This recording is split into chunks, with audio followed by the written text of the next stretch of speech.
kenapa dia bisa jadi P3K sementara guru yang sebenarnya aset kok diperlakukannya dianaktirikan. Bayangin kalau ada keracunan ini belum 1%, emang harus nunggu dan angka korban itu kan adalah korban. Padahal kalau ngomong pendidikan kan itu investasi jangka panjang. Betul. Dan itu sama semangatnya biar ke Indonesia Emas 2045 bukan Indonesia cemas. Presiden kita sayangnya terhadap kita juga bilangnya antek asing. Padahal antek asing ini membantu warga. Oh, ada seorang teman yang sempat bilang gini, itu manisnya kekuasaan. Iya.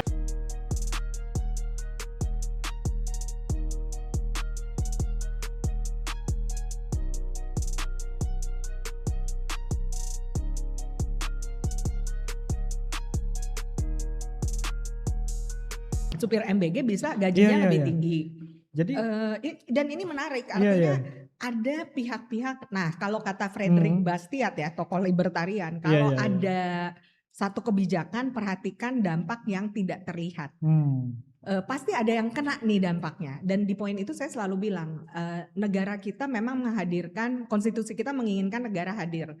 Tapi menurut saya yang perlu diedukasi, negara hadir tuh kayak gimana? Kalau negara hadir berbohong, culas gitu ya, saya nggak mau negara hadir. Atau negara hadir tapi mengurusi kehidupan pribadi saya. Percuma saya bayar pajak kerja keras tapi kok Anda ngurus kehidupan pribadi saya. Lebih baik tapi kalau urusan publik, yes, mestinya muncul. Jangan akhirnya sama gengnya dia sendiri, gengges juga tuh artinya kan dia mengurus ya udah buat orang DPRD-nya. Dan ini memengaruhi apa kualitas gitu. Saya nggak bilang seluruh dapur buruk ya, enggak gitu. Tapi artinya bahwa masih banyak kasus dan yang sangat disayangkan adalah presiden mengatakan nggak sampai sekian persen. Menurut saya ini masih buruknya komunikasi publik pemerintah. Nah, TII itu di Indonesian Institute pernah evaluasi waktu itu 200 hari kinerja menteri. Ada catatan yang mirip, yaitu terutama di komunikasi publik. Kalaupun terlihat bagus, itu lebih kayak model karena punya aplikasi gitu ya. Tapi ketika berbicara secara verbal, ada hal yang tidak empatik. Kasus Jubir dulu, Hasan Nasbi juga pernah terjadi. Menteri dan orang DPR juga iya, ya Habibur Rahman kemarin juga iya. Ya udah kalau bisa judicial review aja. Menurut saya sebenarnya permasalahannya adalah akhirnya menggampangkan gitu ya kritik dari publik. Kalau Anda udah digaji oleh publik jadi pelayan publik, mestinya proses legislasinya yang benar dong. Di DPR itu ada loh, ada TA-nya kan, ada tenaga ahlinya. Bukan mereka yang harus ngomong, mereka politisi parle ngomong dari situ. Tapi jangan nyusahin masyarakat sipil, diajak formalitas karena teman-teman di koalisi itu juga bilang, kok draftnya beda. Kami aja yang fokus di partisipasi publik aja susah tuh dapat draft terakhir tuh yang mana. Maksudnya gimana itu Mbak? Misalnya kayak yang termasuk yang KUHAP kan, teman-teman masyarakat sipil kan juga bilang di konferensi pers. Yang muncul di draft terakhir itu berbeda dengan ketika mereka RDP gitu. Jadi artinya suara-suara kritis itu tidak diakomodir. Tapi DPR dengan mudah misalnya mengatakan bahwa kalau seperti ini ya kalian ke MK aja gitu. Padahal sumber daya itu kan pasti terpakai banyak tuh. Kan ada uang sidang ya, uang posisi, uang pembahasan legislasi. Tapi jadi wasted karena prosesnya itu tidak memerhatikan suara rakyat. Padahal ada BAM, Badan Aspirasi Masyarakat. Cuman sayangnya kalau formalitas semua, ya makanya mutu legislasi kita sangat buruk gitu. Mungkin bisa ngobrol banyak nih sama teman-teman formapi soal DPR. Kalau modelnya seperti itu, ya demokrasi kita akan terus backsliding nih, mundur gitu. Karena suara masyarakat sipil, partisipasi tidak diindahkan. Dan proses judicial review itu nggak murah dan mudah loh. Nggak semua orang. Teman-teman keren nih teman-teman mahasiswa. Misalnya kayak mahasiswanya Mbak Titi Anggra ini, yang benar-benar mereka kan bisa nggak DPR kita pecat. Tapi mereka melalui proses proses hukum gitu. Tapi kalau legislasi kita benar kan nggak perlu begitu ya, nggak perlu demo, nggak perlu. Artinya sudah mengikuti tata kelola pemerintahan yang baik. Tapi kalau bayangin kalau ada keracunan ini belum 1%, emang harus nunggu dan angka korban itu kan adalah korban. Dan ini akhirnya mencerminkan ya permasalahan prioritas kebijakan publik kita gitu, keberpihakan kepada masyarakat. Saya pikir juga mungkin ini adalah ujian bagus dengan efisiensi, tapi masalahnya pemerintah pusat juga harus konsisten. Kalau mereka nggak transparan tapi hanya memberi PR aja ke pemerintah daerah, mabok pemerintah daerah menurut saya sih juga. Saya juga mikir kalau jadi pemerintah daerah, udah nggak punya uang, kemampuan terbatas, Banyak utang lagi. iya banyak utang, mau gimana membangun, ya tadi yang Mas Yusrianto bilang 5 tahun kan, 5 tahun, aduh prioritas gimana nih, belum bayar utang.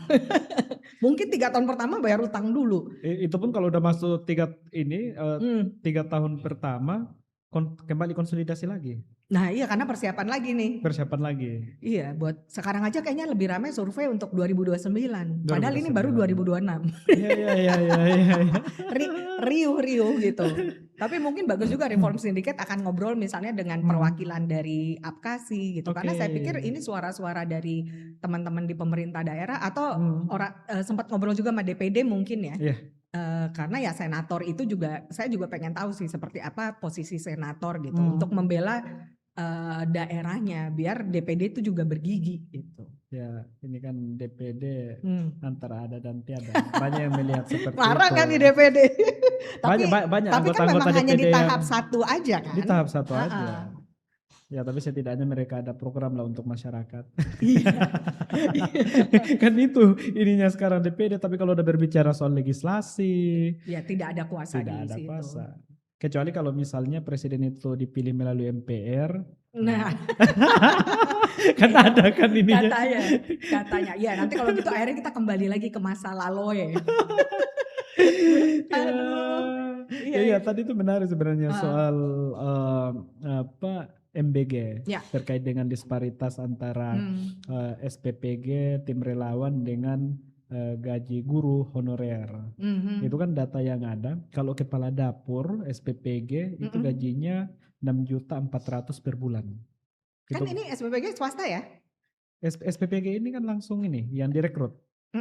SPPG itu kepala SPPG yang mengawasi dapur. Iya. Gitu.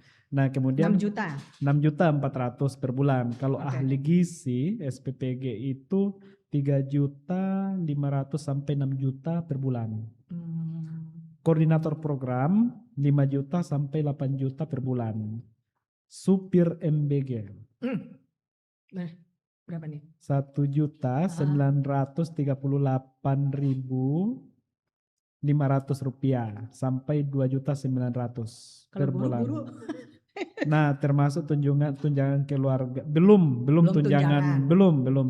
termasuk tunjangan keluarga, pangan dan jabatan. Nah, tenaga lapangan SPPG itu 2.500.000 sampai 4.500.000 per bulan. Kemudian untuk guru. Saya nggak mau nebak coba. Ini data beberapa kabupaten ya, Mbak. Iya. Guru honorer Kabupaten Barito Selatan, Kalteng, Kalimantan Tengah, 1.200.000 per bulan. Kurlep lah ya sama inilah ya sama level sopir berarti. Nah kalau guru honorer ya Kabupaten Semarang, ini testimoninya dari Khairuddin. Ya. Tapi ini tidak ada angkanya. Tetapi jauh lebih rendah dari SPPG. Nah ini guru honorer di Malang, Saujajar, Abdul Aziz baru kemarin 20 Januari per bulan cuma 500. Wow. 500.000. Ya. Nah, ini buat Indonesia emas nih ya. Ini kemudian insentif guru honorer nasional 3.000 sampai 500.000 per bulan. Bantuan sementara tidak rutin. Artinya tidak per bulan, bukan per bulan. Kemudian insentif guru honorer 2026 ya dinaikkanlah, naik menjadi 400 per bulan, 400.000. Kalau guru TK, PAUD di daerah ya biasanya sih di bawah 500.000 per bulan. Jadi memang ketimpangannya, gapnya cukup besar. Itu menarik sih, artinya bagaimana negara ini memvalue yaitu intelektualitas. Misalnya kalau kita bilang ya guru pahlawan tanpa tanda jasa itu seperti taken for granted ya. Padahal ya PISA kita juga nilainya rendah, persaingan global tinggi, unemployment kita secara dalam negeri juga tinggi gitu ya. Sementara hulunya yang sebagai sumber pengajar, pendidik malah tidak mendapatkan insentif yang memadai, atau bahkan kan ada guru honorer yang udah puluhan tahun. Sementara ini baru PSN Ya baru jalan. bulan-bulan apa ya mereka udah jadi ASN itu yang sudah diangkat itu kan juga jadi itu, rame. bulan depan diangkat jadi P3K. Iya, ada infonya juga kan memang akan diangkat seperti itu. Itu kan menimbulkan ketimpangan dan kecemburuan ya, pasti. Betul. Seberapa menghargai dan maksud saya memang agak, tapi selama pemerintah bisa menjelaskan dengan rasional ya, dan itu semua berbasis kinerja gitu. Artinya bukan hanya just because ini program nasional semuanya harus tinggi nilainya. Padahal kalau ngomong pendidikan kan itu investasi jangka panjang. Betul. Dan itu sama semangatnya biar ke Indonesia Emas 2045 bukan Indonesia cemas. Tapi kemarin-kemarin kan banyak yang melihat Indonesia cemas. Nah, cuma memang ya di sisi lain kita optimis dengan program MBG ya, karena kan memang targetnya menyiapkan generasi masa depan. Nah, cuma memang lagi-lagi bicara soal pertama tata kelola, kemudian yang kedua kalau bicara soal Indonesia Emas, salah satu yang diperhatikan itu adalah guru. Betul. Ya meskipun misalnya tadi taken for granted itu kan pahlawan tanpa tanda jasa, tapi kan mereka namanya manusia harus tetap hidup kan, survive. Iya. Itu bahkan ada yang udah umur 40-an, 50-an. Dedikasi loh itu. Dedikasi luar biasa mendidik anak bangsa. Benar. Dan bayangkan juga ada guru-guru yang harus menyambung nyawa ya, harus lewat sungai. Murid juga kadang udah seperti binatang gitu, maksudnya lewatin jembatan. Bayangin kalau nggak jago akrobat seperti apa. Saya pernah ke daerah Waingapu gitu ya. Anak-anak tuh jalan ya mungkin kalau yang punya uang bisa bantingan gitu naik PT-PT-nya lah ya istilahnya gitu, atau naik angkotnya. Atau kalau di Pangkep misalnya dia kayak bentor gitu ya bareng-bareng. Tapi kan ke desa biar murah kan berapa orang, meskipun itu juga bahaya. Tapi kalau yang enggak kan jalan kaki gitu. Karena dan itu akses jauh. Infrastrukturnya. Iya gitu. Dan mungkin nggak semua pemerintah daerah punya pemikiran untuk menyediakan bus sekolah atau mungkin karena infrastrukturnya yang nggak memungkinkan gitu. Nah ini kan sebenarnya menarik ya, mengapa pemetaan secara prioritas itu kebutuhan real sebenarnya bisa jadi acuan juga untuk pemerintah daerah memikirkan untuk efisiensi itu seperti apa. Dananya juga nggak ada lah program pemerintah yang nggak butuh dana, nggak mungkin gitu.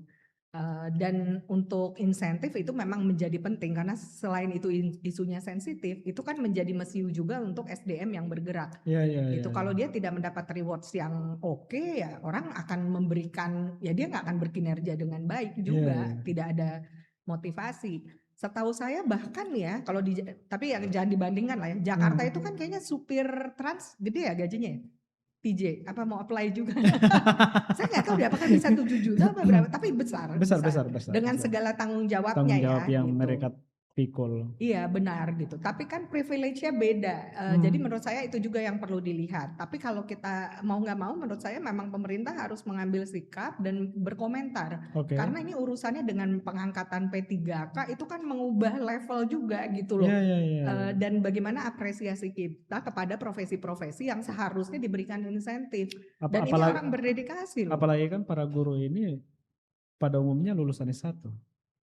Iya, akhirnya kan orang jadi makanya lebih memilih untuk bekerja yang lain. Tapi bayangkan masih ada yang berdedikasi di daerah bahwa misalnya ya udah sekolah kadang mereka satu kelas satu orang pegang berapa kelas kan itu terjadi ya. Dan di ini desa-desa, kalau prioritasnya tidak jelas, Mas Jusranto, menurut saya ya jangan heran kalau akan ada kritik seperti itu. Dan orang jadi tahu, oh Anda tidak menghargai guru, makanya kualitas sumber daya manusianya ya sedemikian gitu. Dan tata kelola, akhirnya pertanyaannya kenapa dia bisa jadi P3K sementara guru yang sebenarnya aset kok diperlakukannya dianaktirikan. Nah ini yang harus dijawab termasuk oleh DPR, DPRD, dan kan kita guru ada asosiasi, ada PGRI dan lain sebagainya. Ya jumlah gitu. Guru honorer ini kan memang sangat banyak, Mbak. Iya. Gitu. Kalau di tenaga kesehatan mungkin juga sama kali ya. Banyak juga yang sama seperti itu. Nah, yang tugas-tugas di puskesmas misalnya yang masih status honor ya, atau kontra ini kontra dengan pemerintah daerah. Iya. Bahkan kemarin itu kan banyak daerah-daerah yang memutus kontrak P3K dengan ini di daerahnya. Itu kan sempat banyak juga yang komunikasi, Mbak. Mereka kan nggak diperpanjang lagi kontraknya. Kasihan. Walaupun dengan gaji yang seadanya ya, tapi kan mereka punya optimisme ke depan. Iya. Gitu. Nah itu juga jadi pertanyaan sih sebenarnya, bagaimana efisiensi ini bisa menjawab pertanyaan Iya, iya, iya. seperti itu. Karena isunya isu serius loh, pendidikan, kesehatan gitu. Ada hal-hal lain yang sebenarnya juga berpengaruh terhadap kemajuan suatu daerah Iya, gitu. iya, Jadi iya. kita juga jangan hanya kosmetik aja nih bilang, oh semuanya naik nih. Sekarang udah ada UMP kan, beberapa daerah sudah menyebutkan angka. Iya, Tapi iya. kalaupun tidak, harus ada kelayakan gitu. Kan ada hitungan ekonominya juga sesuai dengan inflasi, tingkat kelayakan hidup gitu. Ya tapi apapun itu ya harus ada argumen yang jelas kenapa Betul. value-nya supir bisa sedemikian, tapi Iya, iya, value iya. guru bahkan dia bahkan nggak diangkat-angkat gitu. Ya sebenarnya kan program MBG ini bagus ya Mbak ya. Cuma ya itu tadi terkait dengan value-nya yang perlu diperhatikan tata kelolanya. Iya, Ya itu karena kan PR besar sih tata kelola itu. bayangkan satu hari itu 1,2 triliun dana yang habis. Iya kan? Gila. Nah, kemudian tahun ini kan dinaikkan lagi. Iya, dan karena Empat kan kali lipat. penerimanya mau jadi 88 apa berapa, 88 juta. 82 juta. 82 ya. Yang sebelumnya itu 56 sekian persen juta. 55 atau 56 Iya. sekian ya. Nah tapi kan artinya gini, menurut saya yang paling perlu diperbaiki adalah cara kita melihat kebijakan nggak melulu kuanti. Kuanti Betul, sebagai betul. indikator, tapi kan kualitasnya itu yang perlu diperhatikan. Iya, iya, Melihat iya. ini sebagai sebagai rangkaian gitu. Ada penerima manfaat, ada yang bisa ikut berpartisipasi, hulu ke hilirnya harus diperhatikan, dan kalau tidak ada transparansi dan akuntabilitas ya itu akan memengaruhi ya produk kebijakannya. Betul. Makanya kalau masih ada keracunan atau daerah yang merasa oh apa karena kita di daerah sayurnya basi, dan itu guru bersuara Iya, gitu. iya, Kita iya. kan tidak ingin meracuni anak bangsa atau Betul. bahkan akan untuk lansia ya. Pemerintah juga harus confident, tapi confident yang punya berbasis bukti. Dan Iya, kalau iya. dapat kritik jangan dipelintir, Iya, iya, iya. jangan dikriminalisasi, atau jangan oh ini pencemaran. Menurut saya itu cemen ya kalau istilahnya. Maksudnya itu pengecut banget dan itu membodohi. Kalau mau benar ya udah kita akui masih ada permasalahan, tapi benar-benar ada tindak lanjutnya gitu. Kalau memang perlu, sekarang gini ya, di Jepang aja kalau ketahuan restoran tuh ada lalat ya dia harus tutup. Nah tapi kan Hanya kita lalat ya. hanya lalat gitu ya, dan bahkan dan itu sebegitu ketat karena ada faktor keselamatan kan Iya, di iya, iya. dalamnya.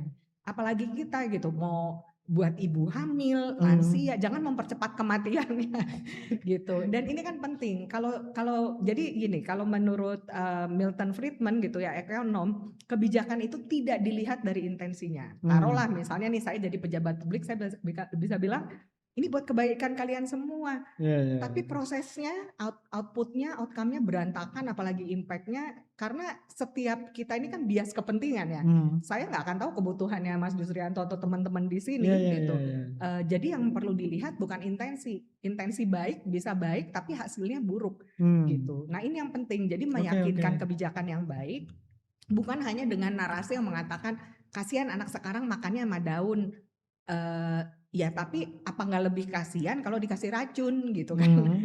Dan makanya kalau saya sih selalu bilang gini, even nabi aja kan kasarnya kalau saya salah betulin ya, ibaratnya serahkan urusan ke ahlinya kan.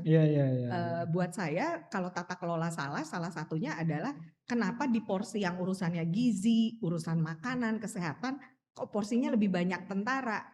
Ya jangan dong serahin ke pakar gizinya, biarkan sipil bekerja gitu, karena ini kemampuan bukannya kita. di dapur-dapur itu ada semua ahli gizinya Mbak? Di situ ada juga, tapi kan kita pernah tahu ada juga yang ahli gizinya baru fresh graduate. Maksudnya kalau kita pengen berinvestasi jangan tanggung dong, cari yang terbaik. Itu kan dokter senior juga udah marah-marah kan di DPR waktu itu. Termasuk juga chef-chefnya ya, chef-chef yang berpengalaman. Iya, dan atau mengembalikan menurut saya ya negara itu jangan sok tahu, merasa paling tahu inilah yang terbaik. Enggak juga gitu, serahkan juga ke pasar. Artinya apa? Sebenarnya di sekolah itu ada kantin kan ya, ada kantin sekolah, atau ada model lain kan sebenarnya kasih masukan gimana nggak dana itu mungkin pakai voucher kali ya biar nggak beli rokok kayak dana yang ada sekarang. Jadi biar ibu atau siapapun bisa ngatur, tapi artinya dia kalau belanja di toko ini bisa beli beras, bisa beli pisang atau apa gitu. Karena pernah nggak ada yang studi dampaknya ke kantin-kantin di sekolah ketika ada ketika ada MBG gitu. Sementara kita kan sangat ingin mendorong UMKM hidup. Itu pasti ada yang berdampak, Mas. Menurut saya kalau enaknya ada di kantin sekolah, ya nggak ada basi dong, karena dia kan udah di sekolah itu aja. Cuma kalau menggunakan skema seperti itu, Mbak, jadi penyerapan tenaga kerja kan satu dapur itu ada 50 relawan jadi yang dilihatnya dilibatkan. tidak optimal ya. Iya, jadi pertama kalau saya lihat MBG yang udah jalan ya Mbak ya, dapur-dapur itu pertama penyerapan tenaga kerja satu dapur 50 orang, kemudian kemudian juga suplai bahan material diambil dari baik itu petani, Dari lokal peternak, lah ya. dari lokal lah. Ya walaupun juga sekarang itu mengalami kelangkaan juga. Ya, karena belum buat belum bisnis, siap, ya belum siap siap. dan kebutuhannya kan banyak. Banyak daerah-daerah itu yang belum siap. Nah itu pertanyaannya, nah ini juga mungkin kita jadi kemana-mana ya soal pemerintah daerah, tapi ini menarik. Iya, karena ini kan, tetap berhubungan dengan pemerintah daerah. Karena kan semangatnya itu disediakan dari daerah ya. Iya. Makanya pemetaan itu penting, Nah, data itu tadi. penting. Misalnya kalau kita berpikir mau swasembada pangan, saya nggak tahu nih, mungkin ini kan kita sama-sama dari Sulawesi ya. Saya waktu riset di Pangkep, kasihan menurut saya, kita nggak boleh nyalain loh petani jual lahannya. Kenapa? Karena petani juga punya butuh uang, mereka juga kodong, mereka pengen anaknya jadi PNS. Anak-anak sekarang nggak semua pengen jadi petani, karena petani di Indonesia bahwa masih ada yang jadi petani iya. Tapi kan kita bukan industrial ya, kita tidak punya asosiasi yang ya bahwa ada tapi tidak seperti petani di Jerman atau petani di Eropa misalnya. Dan menurut saya itu kebebasan petani, dia mau jadi buruh tani, dia mau jual lahannya, mau dia sewakan, tapi dia punya aset untuk dimanfaatkan. Nah di sisi lain kalau mau berteriak swasembada pangan, tapi setahu saya bahkan di Pangkep saat saya riset itu 2015, 2016, satu kabupaten kan juga banyak ya desanya. Itu bisa cuman sedikit fasilitator untuk desanya, untuk pertanian. Dan bahkan orang peternakan suruh bantuin juga pertanian. Nanti pupuk ditahan nih Mas Jusrianto, nanti keluarnya pas pilkada, itu kan jahat ya. Dan petani itu bukan yang nggak tahu, misalnya cuma dimintain tanda tangan doang, padahal bantuannya nggak ada. Dan itulah akhirnya itu meracuni orang-orang di desa juga. Jadi mereka ngerasa oh dapat bantuan, pura-pura bikin kelompok kelompok tani. Nanti bantuan udah habis, dia nggak hidup lagi. Tapi bayangkan nggak akan ada pertanian yang sustainable kalau bahkan pupuk dipolitisir, pembinaan kurang gitu. Malah yang membantu justru organisasi internasional gitu. Dan itu menarik gitu. Ya, gimana tuh organisasi internasional? Oxfam, waktu itu Oxfam. Jadi dia punya proyek 2010, 2015, Pangkep, Maros, Takalar, baru. Iya baru. Dan itu menarik karena untuk masyarakat pesisir. Karena masyarakat pesisir mereka punya baseline di barat Sulawesi Selatan itu miskin. Kemiskinan, tantangan climate change. Pemerintah daerah mereka juga intervensi mendorong biar perempuan ikut dalam proses seperti di rapat desa. Nah kalau mindset sekarang kan presiden kita sayangnya terhadap kita juga bilangnya antek asing. Padahal antek asing ini membantu warga kita juga. Jadi maksud saya bayangin ada kelompok-kelompok masyarakat sipil yang kerjanya di isu development. Justru dari dana asing dan bantuan internasional yang secara diplomatis memang legal. Malah memberikan bantuan, ada fasilitator yang tinggal. Dibanding kalau fasilitator di kabupaten kan bukan yang tinggal di rumah ya. Tapi kalau uang proyek kan besar sehingga dia bisa kirim berapa orang untuk tinggal di desa mendampingi petani. Mereka punya pengalaman itu. Baru mereka bisa diajari di sekolah lapang. Bahkan belajar baca tulis. Dan itu nggak pakai uang APBD. Kalau saya jadi pemerintah sih saya senang ada yang bayarin gitu. Tapi saya pastiin kedaulatan saya tidak diiniin. Saya pengen ini sejalan dengan program nasional, program daerah. Jadi menurut saya kita jangan merasa rendah diri kalau dibantu. Emang kita butuh bantuan dan itu sangat diapresiasi oleh penerima manfaat. Jadi dibanding kita selalu berteriak swasembada, tapi Anda nggak bantu petani. Pas lagi mau pinjaman ke bank kan susah ya. Kan suka bingung, saya juga nggak ngerti sih. Bukannya sekarang udah dipermudah Mbak? Sekarang dipermudah tapi kenyataannya kita nggak tahu kan. Misalnya Mas Susrianto saya bilang pakai are atau apa, atau di Bali batas kita punya lahan apa. Ya wajar kalau bank berhati-hati, kalau enggak kan kejadiannya bisa 97 seperti 97. Tapi makanya biar bagaimana dipermudah petani, nelayan gitu yang memang notabene asetnya tidak sama dengan kelompok ekonomi lainnya, literasi keuangannya mesti dibangun. Tapi juga jangan bilang petani ayo bikin produksi ini, Anda pasti bisa, semua orang bisa tanam cabai. Enggak bisa, kalau enggak kita nanti kayak Cina di revolusi kebudayaan, sarjana suruh jadi petani. Itu kan gila namanya maksudnya. Ya atau kita perlu revolusi kebudayaan dulu. Ya, saya nggak ikutan deh. Ngeri. Maksudnya kalau revolusi kebudayaan itu kan untuk memperbaiki mentalitas kalau masyarakat. Kalau tujuannya seperti itu sih oke ya. Tapi artinya gimana? kita, Tapi ngomong-ngomong gimana implikasi revolusi mental periode sebelumnya, Mbak ya? Apakah sudah kabar? Menurut saya sih apa kabar ya? Karena kalau kita masih ada korupsi dan ini kan PR juga untuk pekerjaan tata kelola, ini masih sulit. Tapi akhirnya kita tahu PR-nya gitu, karena setiap kali ada pemilihan di saat itu juga orang harus membayar utang. Akhirnya memang prioritas dia, janji kampanye itu tidak bisa dipenuhi saat menjabat gitu. Malah nanti ada janji-janji baru ya tadi kayak Mas Jusrianto bilang, setelah 3 tahun bikin janji lagi karena persiapan untuk kampanye selanjutnya gitu. Tapi saya masih optimis dalam artian gini, kalau kita masih duduk di sini peduli membicarakan ini, kita tahu apa yang bisa kita kontribusikan. Tapi kan ini butuh kerja-kerja bersama. Betul. Jadi kalau dibilang bahasa optimisnya, kita tidak pernah lelah mencintai Indonesia, katanya gitu. Ya tapi bukan cinta Indonesia setengah hati ya. Benar. Tapi dikasih kesempatan, jangan ditangkap maksudnya. Dan ya itu kan mentalitas. Kan sekarang lagi reformasi Polri, jadi untuk penangkapan. Ya kita tunggu ya.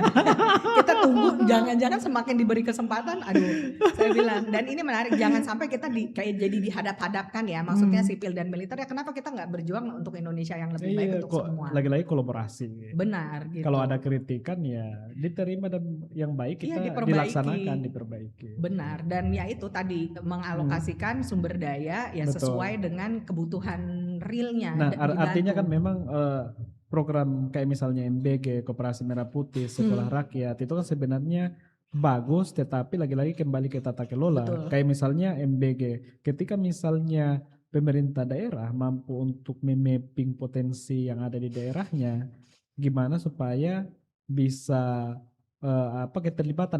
Memang harus ada intervensi juga dari pemerintah daerah untuk para petani, peternak, kemudian ada injeksi juga ke mereka. Iya, nggak mungkin dibiarin sendiri juga. Iya, ada injeksi ke mereka, apakah itu melalui skema kredit atau mungkin melalui apalah skemanya, tetapi ketika misalnya ada injeksi ke mereka dan menumbuhkan juga pengusaha-pengusaha muda, petani-petani muda, peternak-peternak muda, nelayan-nelayan muda, saya kira bisa lebih efektif lah jalannya program prioritas pemerintah itu, Mbak. Atau gimana? Kalau menurut saya itu iya, dan sama memastikan pemetaan sumber daya ya berarti ya. Karena kan itu memastikan kalau kita punya potensi A, ini nanti dapatnya income-nya seperti apa, impact-nya seperti apa, dan yang paling penting adalah pemetaan pemangku kepentingan.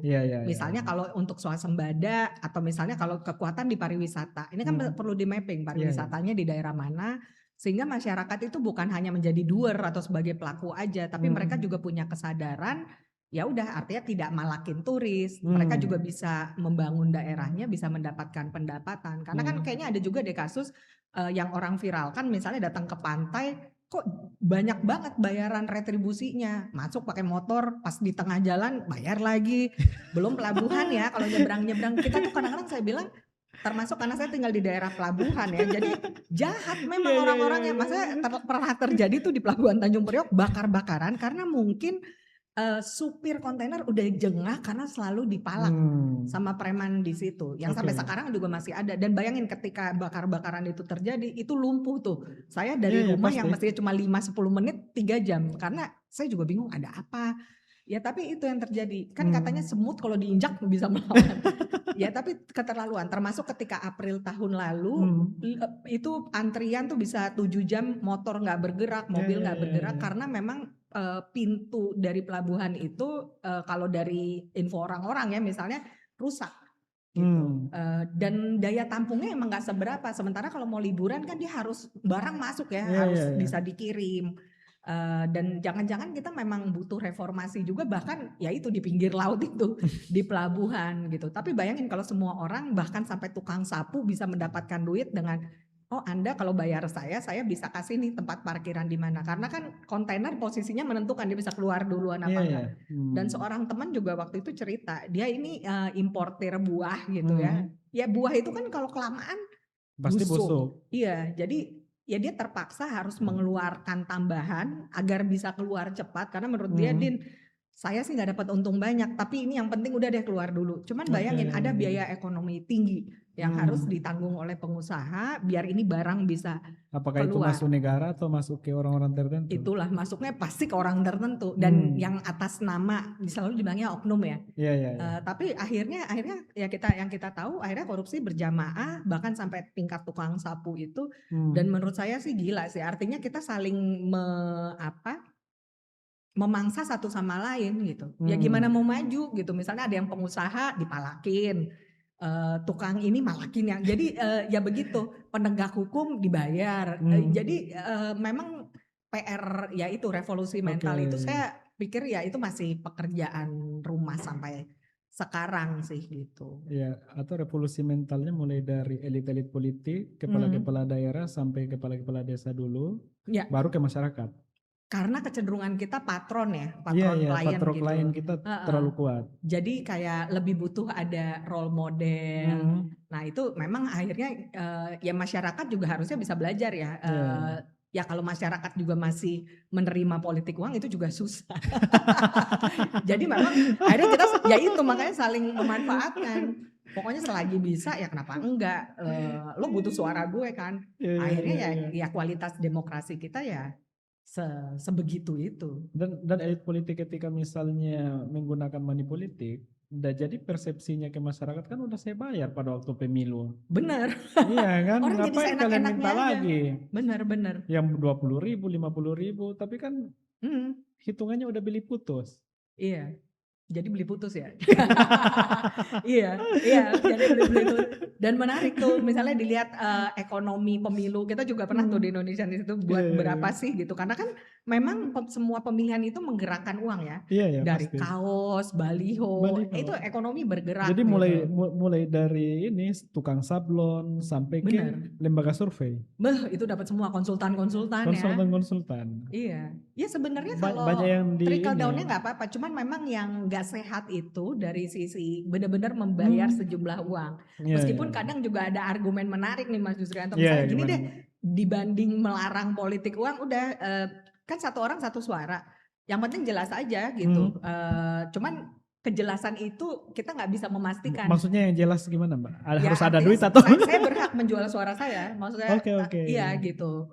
Saya lupa waktu itu ada teman yang nulis juga di Suara Kebebasan, tapi argumennya menarik gitu. Ya udah kita transaksional, tapi ya saya bertanggung jawab. Memang saya akan milih Anda, tapi saya akan kasih ya gue memberi harga yang nggak kaleng-kaleng dong. Suara saya berharga gitu, tapi maksudnya dalam konteks itu transaksional secara mutual ya, bukan cuman Anda bayar saya, tapi saya juga misalnya ya udah, saya memang pengen berinvestasi, misalnya saya pengen investasi ke Mas Yusrianto nih gitu, saya pasti kasih dukungan, whether saya mau bawa orang lain atau segala macam. Tapi artinya itu kan mensyaratkan punya kandidat yang benar ya. Kalau kandidatnya nggak benar, karena saya juga ada temen yang dulu dan cukup berani dan saya pikir kerjanya juga baik. Jadi dia sempat zaman itu SMS artinya doakan tapi mohon bantuan kalau misalnya ya kalau mau bantu ya nggak apa-apa, kalau enggak ya nggak apa-apa. Tapi artinya ada pertemanan sosial, jaringan sosial yang dimanfaatkan. Dan itu bukan ke dapilnya dia, tapi ke teman-teman yang bisa mendukung. Tapi kan artinya ini bagaimana ada kreatif fundraising juga nih. Gitu. Jadi bukan dengan bohir, bukan gitu. Tapi kalaupun ada, ya itu karena personal branding dia yang dia bangun gitu. Makanya memang penting para politisi-politisi itu menggunakan marketing politik yang lebih modern, fleksibel kan. Fundraising saya sih nggak kebayang ya, kita aja buat lembaga aja mabok gitu ngurusin fundraising. Makanya kalau ada yang nawarin ayo gabung parpol, saya bilang enggak, nanti miskin, saya bilang. Karena modalnya kan habis-habisan. Bayangin ada yang jual mobil, ngegadein rumah. Luar biasa. Gila jadi iya. Dan maksud saya harga menurut saya mungkin bukan pekerjaan yang sulit, tapi modalnya itu untuk mencapai mencapai ke situ gitu. Tapi Kalau mendingan yang menggadaikan dibandingkan yang minjam kemudian kalah lagi. aduh itu ya, dengan segala konsekuensinya Dengan ya. segala konsekuensinya. Iya, dan saya nggak kebayang hidup 3 tahun pertama kayak Anda bilang gitu yang memikirkan bayar utangnya gimana. Sementara ini ada janji kampanye loh. Selama 5 tahun ini yang kita kan pengennya deliver ya. Bisa ini kita bisa penuhi, bisa melakukan hal yang lebih banyak, bisa kolaborasi, partnership. Untung-untungnya kalau misalnya kepala daerah yang minjam uang sana sini untuk maju kemudian punya kapasitas yang mumpuni, jadi ya selain mengembalikan utang politik, utang duit Ya. dari proses kampanye juga sambil mengerjakan tugas dan tanggung jawabnya. Iya, dan itu mungkin jarang juga. Jarang sih. Ya makanya kan ada kata-kata gini ya, berkah sumber daya alam gitu kan. Ya iya kalau punya berkah sumber daya alam ya, tapi kan bagaimanapun harus dikelola. Sumber daya alam kan ada yang bisa diperbarui, ada yang enggak. Nah ini juga menarik sih. Saya nggak tahu juga misalnya hulunya seperti apa, tapi kalau mau kembali ke resourcesnya pemerintah daerah, ya dia harus mau ngobrol sama masyarakat sipil agar pembangunannya itu tetap memperhatikan dampak lingkungan, bicara sama teman-teman di kampus, pusat studi atau asosiasi profesi. Daerah kita nih kekayaannya apa, siapa bisa melakukan apa, ini yang bisa didukung gitu. Karena kayaknya mengharapkan pemerintah pusat ini berat juga, tapi ya pemerintah pusat juga harus konsisten. Jangan dikit-dikit alasannya diskresi gitu. Jadi artinya tumpul ke bawah gitu, malah tajam ke bawah gitu, kasih PR, tapi yang ke atas malah sesukanya aja karena diskresi gitu. Nah makanya sebenarnya saya juga kadang kala heran para pebisnis yang punya banyak duit kemudian terjun ke politik jadi kepala daerah, oke jadi udah mengeluarkan banyak duit jadi kemudian tertangkap korupsi lagi. Padahal kan sebenarnya tugas dan tanggung jawab kepala daerah itu nggak ringan, pasti berat tuh. Memikirkan banyak. Kita membahas ini aja pusing. Iya, apalagi menjalankannya. Ya kita paham bahwa tugas dan tanggung jawab kepala daerah itu sangat besar. Ya wajar kalau mereka misalnya bingung. Nah, mau saya ngapain jadi kepala daerah gitu loh, Mbak. Iya, tapi ada seorang teman yang sempat bilang gini, itu manisnya kekuasaan. Iya. Jadi bahkan gak melulu soal duit ya, perlakuan. Misalnya, Mas Yusrianto mau datang, karpet merah, kamar disediakan, makanan, pokoknya dan itu kan level yang berbeda. Karena kita dianggap kan, levelnya raja. Dan itu mendorong orang yaitu punya perilaku yang quote unquote bisa menjilat ya artinya. Dan padahal itu bukan untuk kepentingan publik, tapi karena saya dipuji-puji, saya mau kasih nih untuk sesuatu yang atau orang yang sebenarnya nggak berkompeten misalnya. Atau karena posisi sebagai kepala daerah, saya mungkin bisa dengan cerutu, saya ngobrol sama orang di hotel mulia misalnya. Itu kan akses ya, bisa ngobrol dengan siapa. Sayangnya ketika punya akses tapi malah untuk memperkaya diri atau kelompoknya dia aja, bukan dibawa ini nih gimana caranya kalau sumber daya yang bagus ini dibawa ke daerah. Tapi kira-kira dari semua jumlah kabupaten kota, provinsi ada nggak daerah yang kemudian memang benar-benar menjabat untuk rakyat gitu. Bukan karena mau pujian, tapi memang benar-benar ini ada nggak? Mungkin nanti sebagai pilot project untuk kita daerah-daerah lain. Iya, bisa. Iya, jadi semacam bikin profiling ya, best practices gitu. Dan itu juga bisa jadi studi persepsi sih, karena kan misalnya gini, kalau kita dari Jakarta membahas itu kan takutnya bias. Bias ibu kota lah, bias kota besar gitu. Tapi kan kalau misalnya dengan studi persepsi dan mungkin juga ada teman-teman di Polster yang sudah melakukan itu bisa jadi meta analisis sendiri ya menurut saya. Jadi ada success stories, best practices gitu, yang memang dari suara lokal gitu yang bisa mengatakan kepala daerah kita oke. Dulu setahu saya nggak tahu mungkin KPPDO belum melakukan itu lagi, tapi mereka misalnya memberikan penghargaan untuk kepala daerah yang memang bagus dalam kebijakan soal investasi. Mungkin bagus juga ya ada perlombaan atau kompetisi seperti itu. Dengan ini efisiensi ya. Iya. Lalu kami juga pernah studi waktu itu dan kalau nggak salah pernah cukup lama waktu itu ada programnya Bank Dunia dan juga melibatkan ITB, ada National Democratic Institute juga, itu membahas soal open government, gitu. Jadi mereka memang membuat pemeringkatan gitu. Jadi misalnya ada kota-kota seperti Mojokerto, ada Pontianak yang memang open government-nya bagus. Nah kalau ngomong open government itu bukan sebatas e-government yang punya smart room, control room, enggak. Tapi mereka punya perspektif nggak soal open government itu kan berarti keterbukaan informasi ya. Kita ada undang-undang keterbukaan informasi publik, undang-undang soal ya tata kelola pemerintahan yang baik, AUPB gitu ya. Nah itu diterapkannya seperti apa sehingga open government itu bukan sebatas punya digitalisasi informasi atau peta daerah atau control room atau smart room, tapi juga gimana kalau ada publik ingin menanyakan informasi seberapa terbuka soal berapa sih gaji kepala daerah misalnya, karena di Bojonegoro kali itu terjadi, bahkan udah bukan pakai e-government ya, mereka taruh di desa gitu. Ada baliho besar itu ada tuh kepala desa dapat sekian. Alokasi dana desa. Iya, sehingga tadi yang kita bicarakan menjadi penting, leadership itu bagus menjadi role model. Jadi misalnya kepala desanya mengajak warga, kita punya anggaran desa sekian, mau dipakai apa? Oh kita pengen bikin kolam renang, karena ini bisa jadi pusat pendapatannya desa misalnya.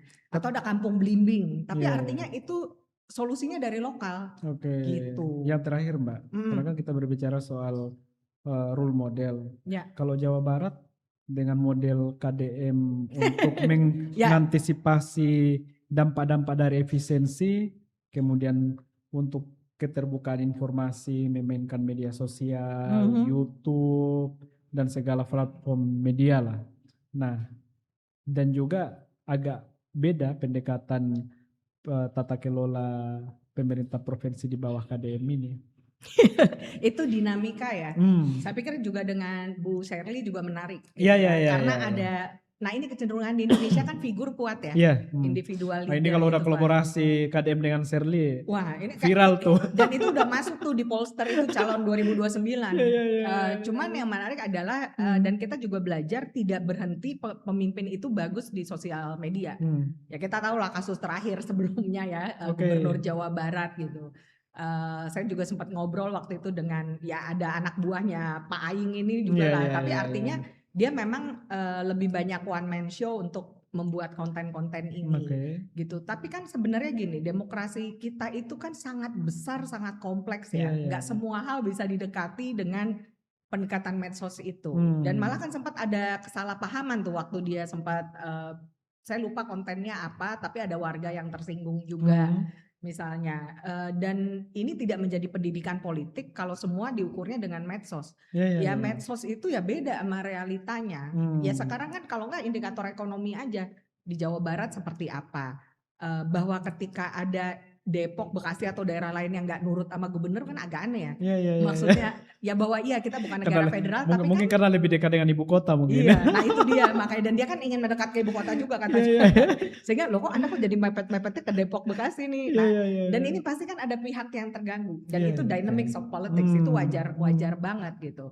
Tapi kalau kita mau menjadi pemimpin yang cerdas ya kita bukan hanya melihat pemimpin yang tebar image atau pesona aja di medsos. PR-nya kan banyak. Sekarang pertanyaannya apa aja sih? Misalnya taruhlah Jawa Barat adalah salah satu provinsi yang sangat rentan bencana. Dia memang turun yang kasus yang villa itu ya sama pusat hiburan kan. Tapi itu kan sekarang apa kabar gitu. Karawang juga kena segala macam, rumah subsidi bermasalah. Itu PR-nya. Jadi bukan sekedar orang tampil, tapi masalahnya selesai atau tidak. Sehingga itu menjadi informasi atau data untuk pemilih untuk menentukan bahwa dia pantas nggak untuk jadi calon presiden 2029. Atau DPRD nih yang pinter mestinya sebagai wakil rakyat panggil kalau ada masalah. Anda jangan sosmed mulu nih. Ayo ngobrol nih, kita panggil mitranya. Cuma kan DPRD saya lihat panas-panas, bahasa tanda kutip panas-panas tai ayam gitu. Kayaknya mereka ya kalau nah itu yang sebenarnya perlu jadi catatan ya adalah lembaga perwakilan rakyat kita ini, Mas Jus, karena lebih kayak kritik itu dianggap mengganggu harmoni. Padahal ya enggak, kan Padahal checks and enggak, checks and balances. wajib mereka. Dan itu wajib dalam demokrasi harusnya. Iya, dan itu akan mematangkan demokrasi kita karena kita punya trust yang tinggi. Nah, yang terjadi kan kalau lagi ada survei persepsi yang rendah-rendah itu kan ya termasuk DPR, partai politik kan. Kan ada 3 yang terbawah itu, Nah, siapa aja survei tuh? terbaru. Pertama, partai politik. Kedua, DPR. Ketiga, Polri. Nah, pokoknya 3 besar lah ini. Pokoknya 3 besar. 3 besar yang tidak patut dibanggakan. Iya. Nah, itulah demokrasi kita. Tapi kan kita pengen ada perbaikan. Jadi makanya ketika ada masukan dari masyarakat sipil, jangan dibilang antek asing atau apa. Tapi karena kita jadi tahu ketika ini lembaga bermasalah, ya inilah yang kita dapat. Ya istilahnya kalau orang Sulawesi lagi-lagi dalekmu tuh. Iya, lebih kayak gitu. Aduh, ini kedaerahan banget jadi. Maaf ya. Biar nggak terlalu jawanisasi. Iya. Berarti terakhir Shirley tadi gimana Mbak? Bagaimana? Shirley. Tadi kan KDM, Jawa Barat, ini Shirley nih. Ya tapi kan juga tidak lepas dari, ya sebelumnya juga kan sering turun ya, dia ikut bersama dengan suaminya, ya sering turun benar-benar bertemu dengan masyarakat, ya, dan bahwa dia juga datang dari berpunya. Maksud saya gini, kalau orang yang berpunya kan harapan kita ya Anda tidak akan memanfaatkan jabatan untuk mendapatkan, untuk memperkaya diri, gitu. Dan ada hal-hal yang dia lakukan mungkin berbeda, lebih, memang banyak juga personal brandingnya ya, yang berbeda gitu. Saya sih encourage juga pemimpin perempuan gitu, tapi saya tetap berpegang pada meritokrasi gitu ya. Apapun itu, mau manuver segala macam, politik adalah soal kepentingan. Kan tapi Shirley juga mengatakan juga keberatan ya soal efisiensi ini juga kan, karena dia juga dan itu sudah disuarakan juga. Ya karena memang kalau data di ini ketergantungan Maluku Utara, PAD hanya 27%, 861,7 miliar. Dana transfer itu 73%. Terasa banget. 2,3 triliun dari total APBD 3,19 triliun tahun 2025. Itu kerasa banget tuh. Iya, karena udah cuma 20 tuh. Ya, saya juga nggak kebayang juga tuh kalau di daerah itu seperti apa ya. Tapi makanya diskusi seperti ini kan sebenarnya salah satu pembuka pintu ya untuk ya ini, kalau ada data seperti itu tindak lanjutnya apa, karena itu kan berbasis data. Kebijakan publik yang baik kan berdasarkan bukti ya. Betul. Jadi ada data sehingga ya memang itu memberi sinyal alokasi sumber dayanya di mana, apa yang perlu dilakukan, siapa yang perlu dilibatkan. Kekhawatiran saya adalah kalau kita terlalu banyak bermain di image gitu, sementara kualitas dari leadersnya juga nggak sebagus itu, ya kita juga akan tidak menemukan jalan untuk mencapai kesejahteraan juga. Ya daerah akan begitu aja, yang diperkaya kepala daerahnya gitu. Kenapa saya nggak tahu sekarang peringkat daerah yang entah indeks pembangunan manusianya masih rendah, apakah masih Papua, yang sejahteranya masih rendah, apakah masih NTT atau segala macam. Tapi kan kita bisa melihat bahwa kualitas itu dipengaruhi juga oleh pemimpinnya kan.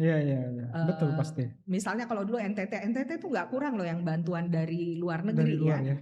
Tapi kenapa ya kepala daerahnya memperkaya diri pakai helikopter, ya maksudnya di poin mana sebenarnya Anda bisa bermanfaat untuk kesejahteraan warga gitu, bahwa Anda dari orang indeks kaya. pembangunan manusia di sana tergolong rendah. Nah dan jangan lupa juga termasuk Pangkep nih kan, Pangkep kan kaya ya mestinya tambah, betul. tapi kan termasuk daerah miskin. Dan bahkan tuh orang Pangkep sendiri misalnya dia bilang, kenapa ya kita kok miskin di daerah yang sebenarnya harusnya kaya?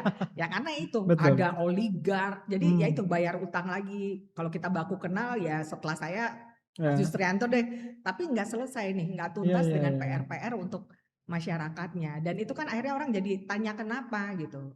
Kalimantan, saya lupa di Kalimantan mana yang banyak sumber energinya, jadi sempat ada perdebatan soal bagi hasil pusat daerah. Tapi kan bahwa mengundang pakar matematika, pakar SDM, permasalahannya adalah ketika matematika itu masuk dalam matematika politik. Jadi nggak tahu angka itu 70-30 berapa, termasuk yang Papua kemarin lah. Itu kan perlu ada fairness dong di daerah yang memang terkena dampak tambang. Ya dia harusnya lebih dominan karena dia kontribusinya juga banyak, tapi dia harusnya juga punya dana yang cukup. Kalau mau daerah bisa survive ya ini harus fair, tapi hitungannya juga harus realistis ya, Betul, gitu. betul. Disuruh membangun nggak dikasih modal, dikasih PR, ayo nih kesejahteraan terserah mau gimana. Kalau begitu sekalian negara federal aja, jadi dia bebas. Karena kan Riau juga pernah ngalamin, ini jadi agak panjang nih. Yang ini dia ekspor pasir ya, jadi dia ekspor pasir ke Singapura ya. Iya, itu kan cukup lama ya. Iya, iya. Sementara Kementerian Perdagangan negor, loh kok lu begitu sih? Ini kan bagaimana dampak dengan biota kita, ikan? Iya, iya, iya. Ya itu benar juga sebenarnya. Tapi pemerintah daerah mentranslate-nya kan ini pendapatan asli gue nih, bisa datengin duit dan mereka juga bisa mendapatkan uang dari Singapura. Ini kan perlu penyamaan persepsi. Gimana pembangunan Anda tetap dapat uang, tapi jangan lupa nih, ini kelingkungannya seperti apa. Dan karena ini bukan negara federal, yang ngobrol dulu. Gitu, tapi jangan kong kali kong juga, yang ada daerah ditelanjangi, sumber dayanya juga malah tidak mendapatkan manfaat gitu masyarakatnya. Yang korban ya masyarakat sekitar tambang. Betul, itu gitu Dan makanya. pada akhirnya ujung-ujungnya bencana. Iya, dan itu akhirnya ya makanya ya kalau bencana terjadi ya itu apa yang kita tuai ya dari apa yang sudah kita taruh benihnya selama ini. Ya semoga tata kelola pemerintah daerah ini juga ya bisa didukung. Menurut saya nggak bisa bekerja sendiri, melibatkan para pihak. Itu tadi Pantelix tadi Mbak. Benar, Pentahelix, dan memberi kesempatan juga untuk lokal untuk mengambil langkah gitu ya. Tapi tetap perlu di-equip, perlu ada sinergi dan harmonisasi. Dan ya pusat juga jangan top down terus. Top down nggak ngasih resources ya berat. Ya transparansi dan akuntabilitas menjadi penting gitu. Jadi dan negara kebijakan yang konsisten dan tegas. Betul, penegakan hukum terutama dan penguatan lembaga, betul. Iya, iya.